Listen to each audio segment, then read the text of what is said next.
I received this email on Tuesday.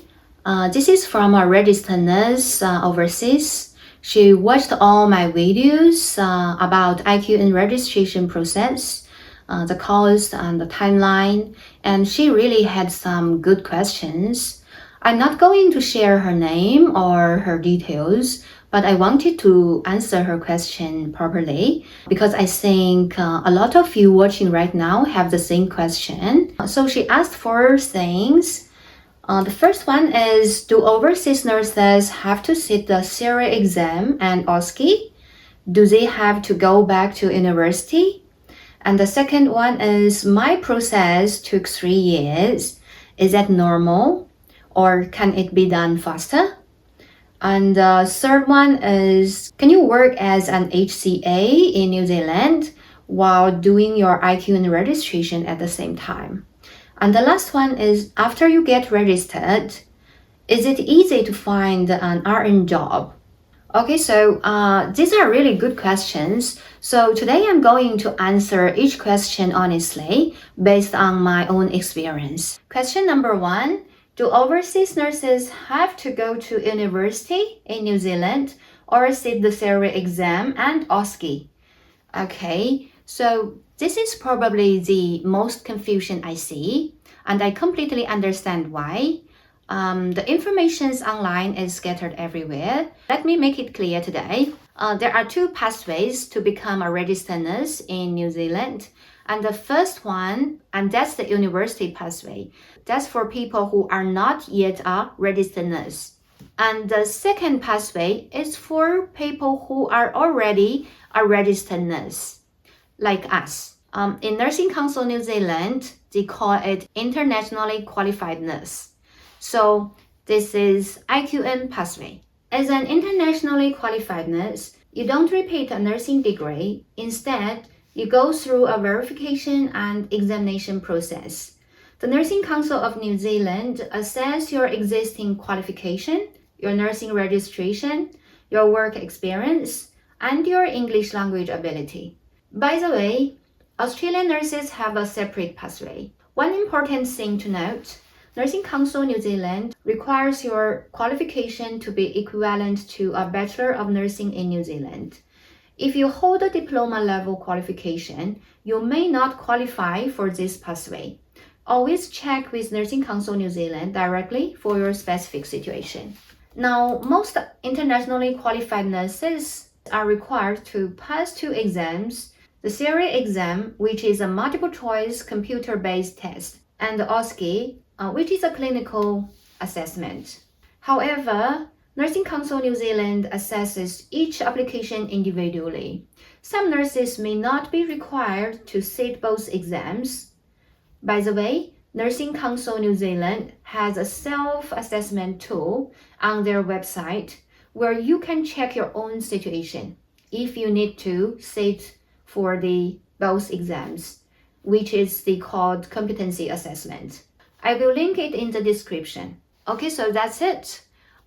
For IQNs, no lectures, no 3-year degree, no assignments. Just go for the assessment and exam. Okay, so let's look at number 2 now. Question number 2, you took 3 years. Is that normal? Can others do it faster? Honestly, yes. My 3 years was longer than it needed to be, and I want to be transparent about why. The main reason was that I paused my true merit process for about 8 months, and even after I passed my theory exam, there was a big gap before my first OSCE attempt, and then another big gap between my first and second attempt. Both times the reason was the same. The OSCE is held in Christchurch, and I needed to wait until my family was available to look after my son, so I could travel there. It's not just about being ready for the exam. I also have to plan around my life. That took time. I also want to mention true merit timelines vary a lot depending on your background. My case was more complicated because true merit needed to communicate directly with my universities to verify my qualification. That added time. If your documents are straightforward, your to-merit process could be significantly faster than mine.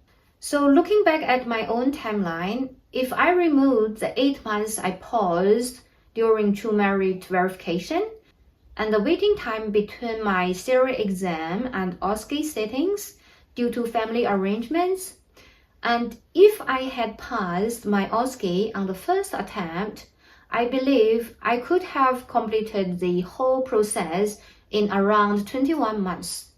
That's based purely on my own experience. Your timeline will depend on your own circumstances. Okay, let's look at question number 3.